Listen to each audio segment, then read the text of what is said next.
Hello everyone. Today it's time for a Wretched update. First update is about And it's actually a Wretched update, because that's what you call it. upgrade. Upgrade, yes, sorry. Bastards and Epoch. Not in paper, but in digital format. They are both with a 50% discount. It's supposed to be to people who already purchased the first editions, but obviously everybody can use the code. So I'm not going to pretend it's just for those. So if you want to purchase the second edition of Wretched Bastards or Epoch, you should go to our store and our store only. The other ones don't have the same code. And when you're uh, purchasing, there's an option that's apply coupon code. It's Wretched Upgrade. Yeah, exactly. And Wretched upgrade without a space between the two words. So wretched upgrade. And you'll have a 50% discount, which will make this I would about, say it's almost 2 for 1. yeah, of course. This one is the least expensive. This one is about $12, I think. So I it will think be it's about $6. 11 for both now. Yeah, probably that. Well, this one is a little cheaper. Well, I didn't check it, but anyway, 50%. That's a good discount. And since we are talking about this, I think it's time again for a little bit of a talk about the Wretchedverse. But just settings, not rules. We'll do that another day for those who are interested in the rules. This is the rule book, Wretched role-playing game. There's no first edition for this because in the first edition, all game settings also had the rules, so they weren't game settings, they were games. But then we decided that they should become game settings instead of games, instead of full games. We also had people that were buying and were saying, "Oh, you have the rules in all the games." Yeah, it kind of a waste of time, a waste of space, and a waste of money if you're buying the real book. So we've decided that we shouldn't keep on putting the rules in all the games. So the rules are here now.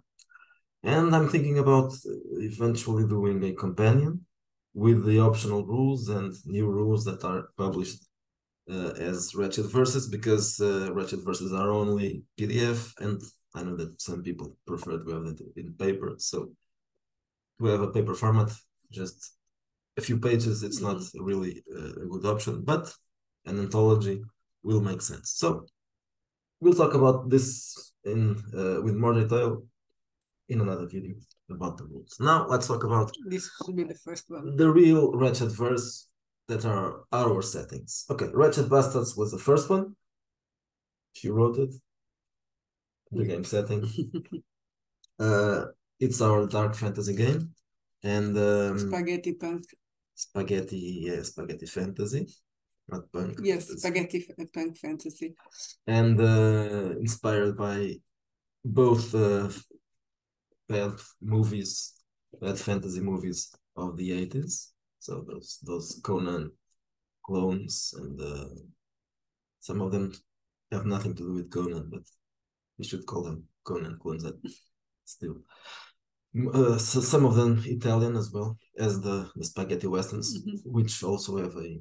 So this is a fantasy game to play anti-heroes. And it's really anti-heroes. If you want to play good guys in Wretched, well, even if you want to play a guy that isn't someone that is not an anti-hero, the world around it needs to be, especially for bastards. Yes, I think this one you it's not for epic fantasy. You can if you want to play regular fantasy, you have much better games and a lot of them. So this is not the one for that.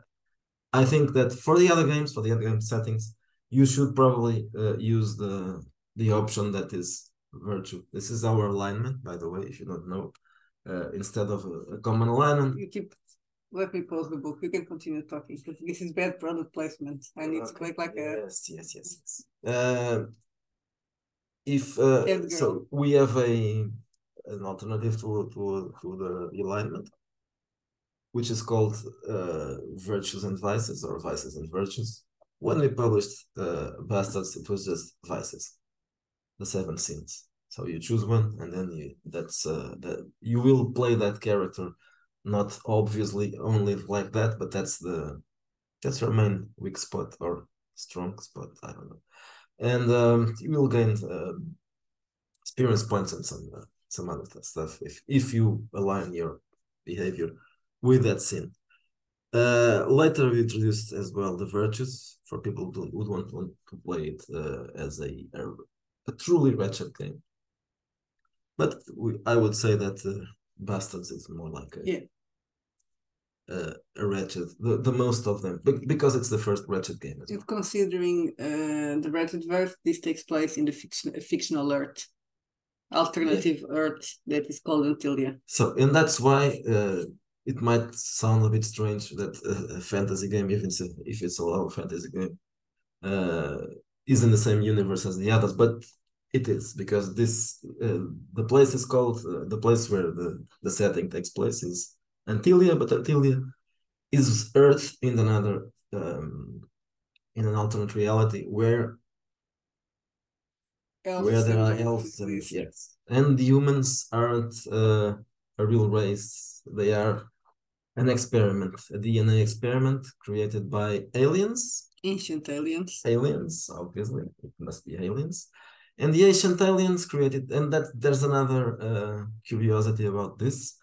When we did this game, we decided that it should be low magic. Mm-hmm. So we devised something that sounds a bit stupid, maybe, but I think it works. It's my idea, so it's probably stupid. So the magic. So we want to have magic in our Wretchedverse, and there is magic. True magic, but there is no magic in the fantasy game. No, there yes, is, now there is. It's not as usual, so that's not as common. The thing is that magic as a supernatural force has to be ritual magic in the Wretchedverse. But in Wretched Bastards, since it was a fantasy game, we wanted to have spell casting. But real magic doesn't work like that. So spell casting is not actual magic. It's a psi power inherited from our creators, the aliens, which are the Adityan race. And they are a psionic race, a very strong psionic race.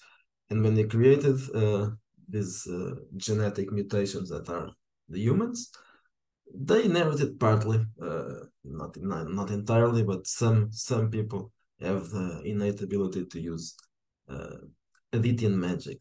That's what people believe, that they're the ancient race that is basically a tale. They believe that it was a magic power that they had. And when humans manifest that power, people believe it's magic. So the magic in Wretched Bastards isn't actually magic. Now, what is the connection between all the Wretchedverses? Well, the Adytians is one of the things, because they are also mentioned in other places, but it's the Beyond. So the Beyond is a supernatural realm.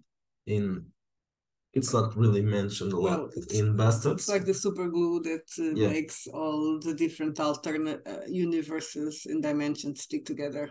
And because of that, there are also creatures and also factions that exist in all these worlds. The supernatural creatures are always the same. The Apostles of Pain, I mean, the Machinatores, Sicari. The Sicari, and I invented a couple of them that for the space settings that appeared later. But these are the core. I can call them races, actually. The core monsters. The core monsters, yes. They appear in all the settings. Also, in Wretched Bastards appeared several factions that were then developed and used in all the settings. And we'll talk about them as we move along. This was the second one, Wretched Country. Even in the first edition, it was the second book published. You can product place it now. So this is our spaghetti western game. Being a spaghetti western, obviously this is also mostly a very wretched game, so I would also recommend if you are playing a spaghetti western as it's intended to do, you should probably use just the vices and not the virtues.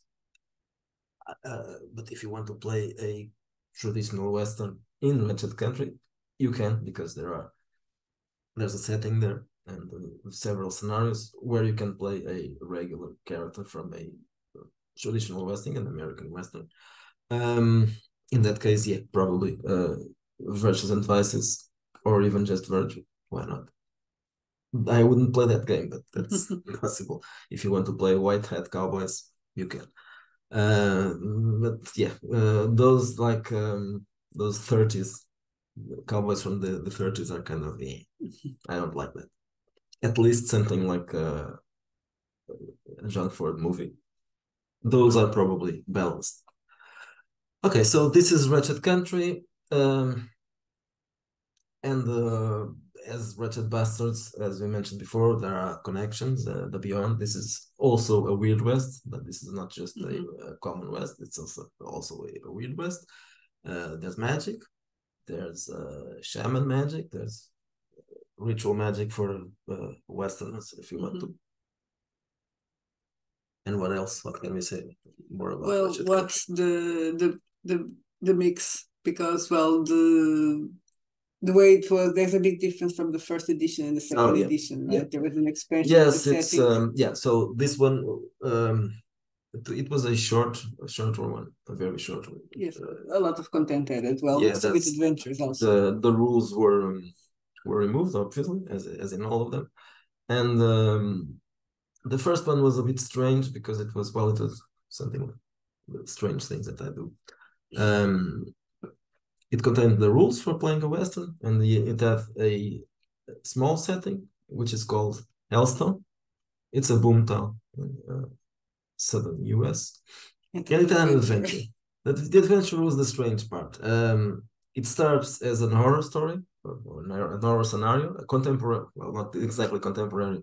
It's in the 70s, so there's a spaghetti Western crew doing a movie in Spain. The movie is cursed.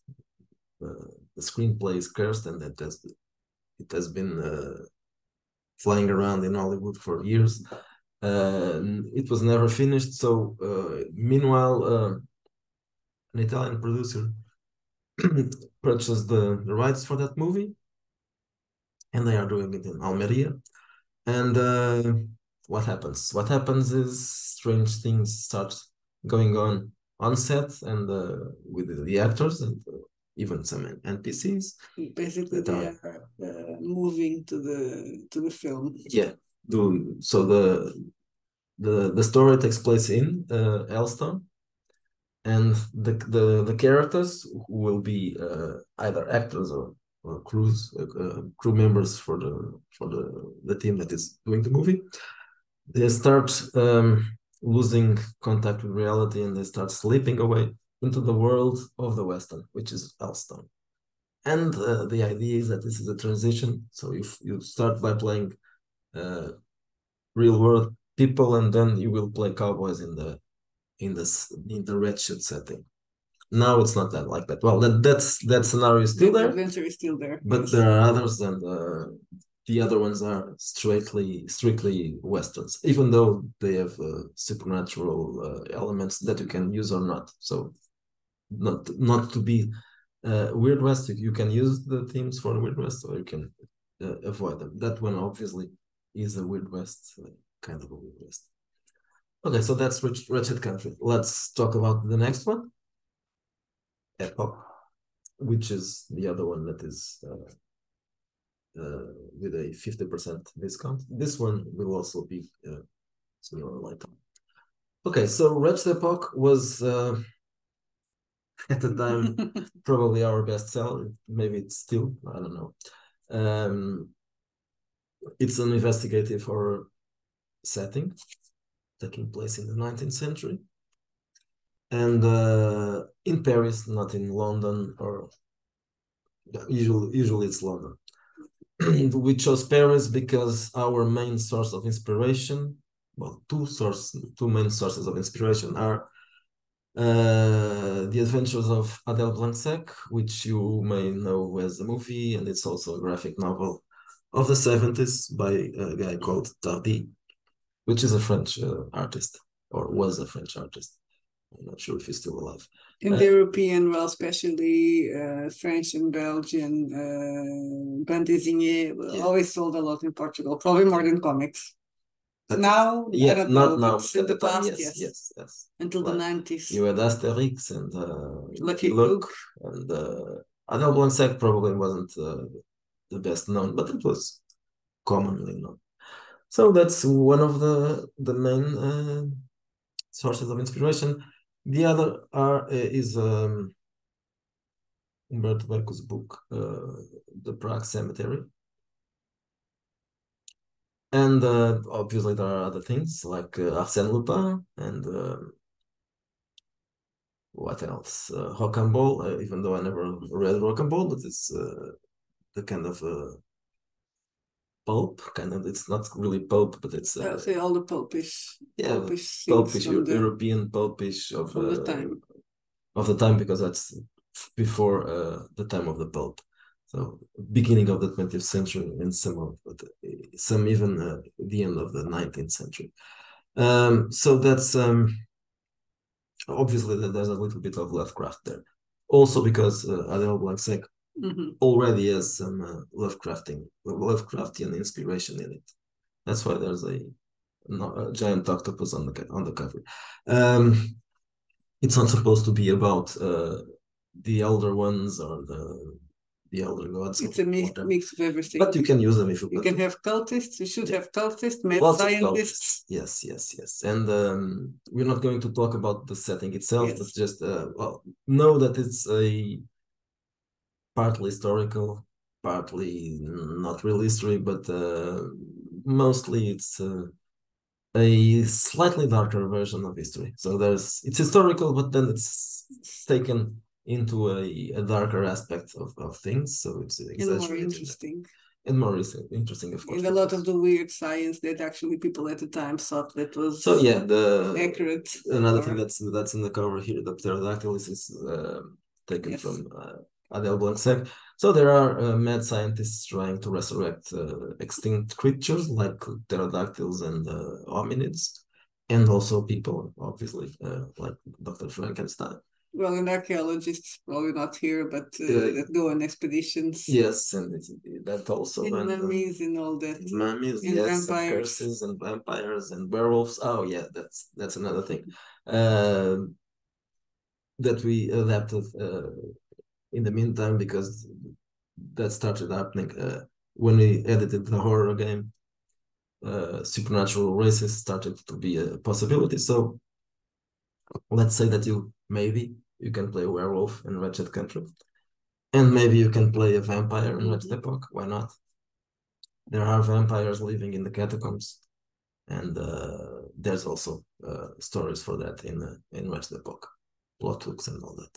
So Wretched Epoch. And now we have our space game, our space opera game, Wretched Space, because yes, there's another space game that's not space opera. Okay, Wretched Space is not quite the typical space opera, because we are meant to play a wretched hero, anti-hero, I mean. So as you can see, it's a large book, so there's lots of setting there. 400 pages. Yeah, so several factions, planets, and the Aditans can show up here again. So the Aditans who are the villains here. Yeah, they are the villains. So they created the human race, and that's still true in Wretched Space. And then, in the meantime, the humans traveled into space, and eventually they met their parents. In this case, their fathers or mothers or whatever the Adityan are. And not just that, they also met some other, like dogs with sunglasses and ugly green things. And old men, no, the old man, it's a human. And okay, so but there are other alien races like lizards and lizard men and stuff like that. They have names, of course. That's not their name. And yeah, balls of snot. That's just a joke. They aren't really balls of snot. They look like balls of snot, but they aren't. It's not. So you have the common archetypes of alien races. And also, well, what's different about this setting? What's probably that's not the common. This one is heavy. Yes, of course. So what is well the factions that except the Aditans, which are, as we said before, the bad guys. They have a very large slice of space, and the humans have another one which is called the Galactic Federation. That's not original at all. Actually, nothing is original, but what is probably different from most space operas is the structure of those factions and what inspired us when writing the factions. The important thing is to assume that nothing is an original, where so, we are stealing ideas from. We are stealing from other places, not Star Wars, not Star Trek. So you will not find any, except the Knights of Sidonia, which are kind of Jedis. But that was an accident. Yeah, well, kind of. They are not actually Jedis. They are psionic knights. Yeah, psionic knights. So yeah, they are Jedis. But they don't have laser swords. No, they have. What did they have? They have swords. Yes. Common swords. No, not really common because they are their swords. But okay, so the factions, they are inspired by other stuff like European medieval knights and Japanese samurai and what well, you got the aristocracy criminals. Also. Yes. But women aristocracy. The criminals are a typical thing. They're typical. There's a large criminal organization, and there are also there are the rebels, which are not really. They have nothing to do with Star Wars rebels because the rebels here they are the bad guys. They aren't nice. Well, they probably think they are the heroes, but they aren't the heroes. Of course, the heroes are the members of the Legion.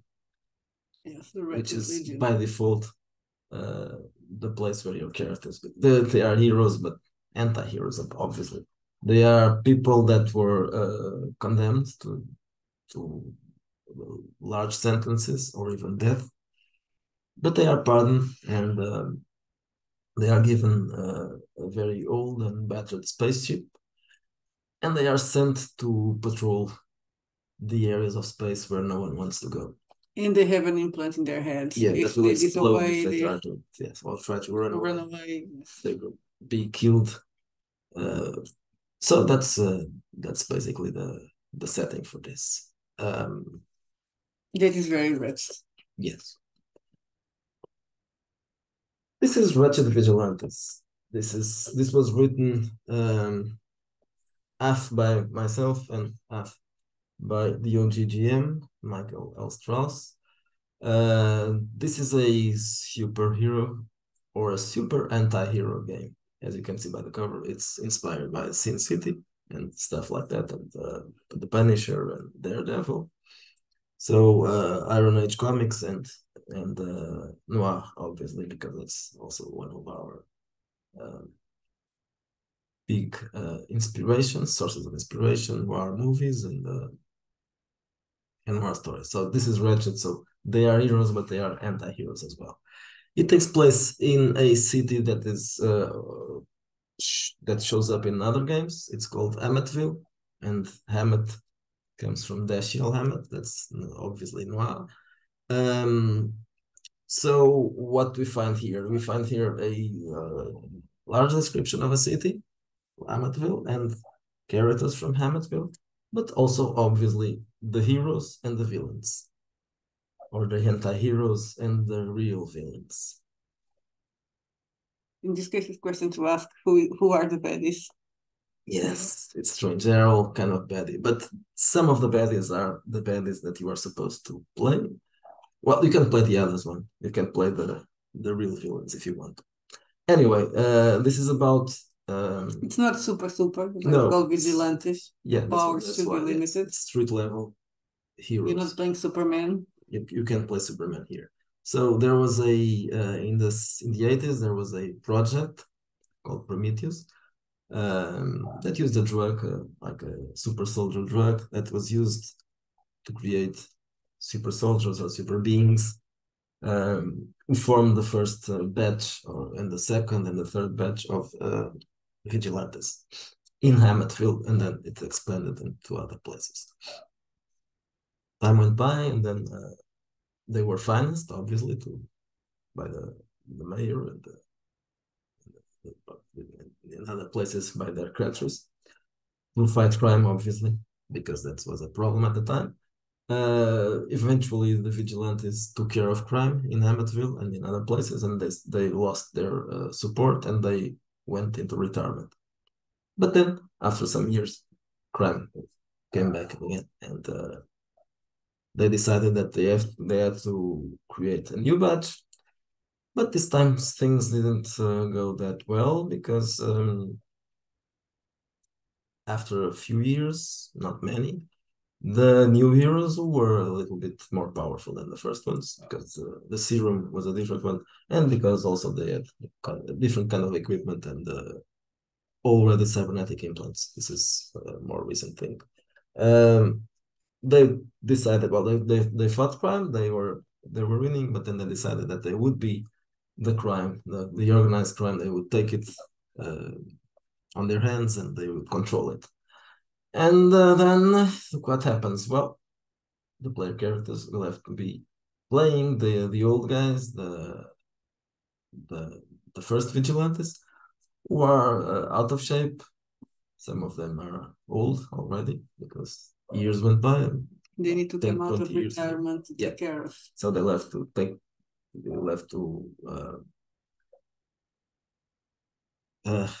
up their game and fight against the super villains.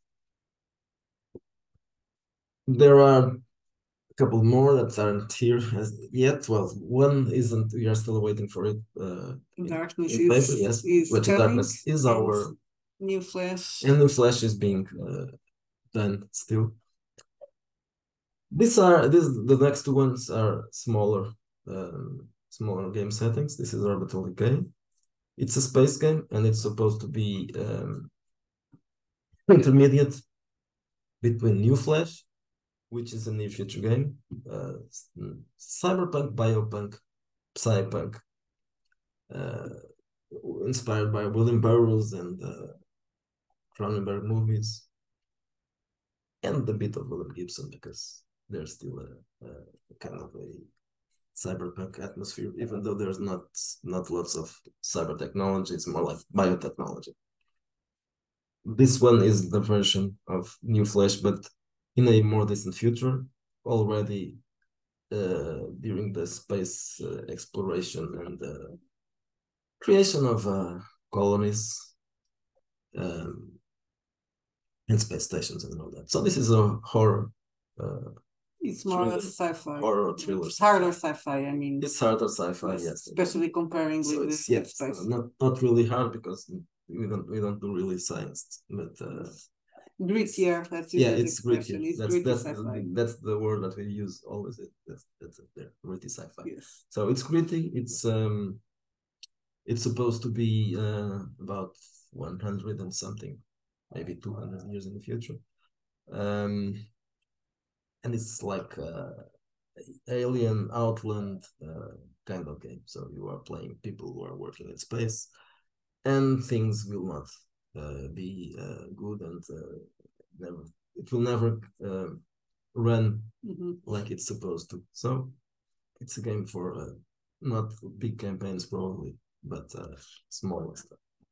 Okay, now we have Wretched Conspiracies, which is a modern day, though it's supposed to be played in probably in the 90s, early 2000s, because this is obviously a X-Files type or Millennium type game. So Wretched Conspiracies takes the concept of darkness, which is our generic horror game, into a smaller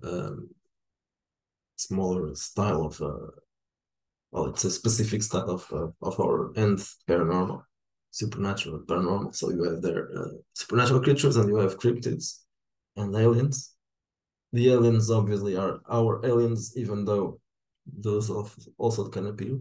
the gray, but they are probably not like that. If you are using the Wretchedverse, there's an equivalent. yes, there are equivalents between the concepts of gray and lizard man and all those typical stuff with some of the races in the Wretchedverse.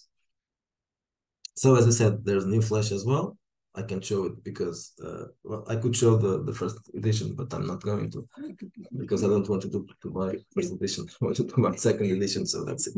And Darkness has a second edition already, but it's still not in paper. It's not still available in paper. It's available in PDF, and we will show it once it arrives. Yes, probably this week. Yes, I think so. They've already mailed it, so it should be coming. So probably on Wednesday. What is next for the Wretchedverse? I'm working right now in the Interbellum, which will be after Epoch. So Epoch ends when the Belle Epoch ends, which is the First World War. Interbellum begins after World War One. So, okay, so there's a little bit of time that is not covered. Okay, but that's it. 4 years. We don't cover those 4 years. Well, actually, Interbellum will necessarily include a chapter about World War One, so it covers it kind of. So that's probably that's the next thing I'm doing, not necessarily. It won't be the next thing that is published. Probably the newest setting, because the idea probably don't know yet how it's going to happen, but there will be more settings. Probably some of them smaller, like this one. Like this one. Not all like this one. Yeah, definitely. There, I don't know. Maybe there's one or two like space, but New Flash and Darkness are those two are even larger. But yeah, let's expect that some of those the next ones will be stuff like about 100 pages, 200 pages, 300 pages tops. That's enough for a smaller setup, with the possibility of having something a bit larger, but mostly smaller stuff.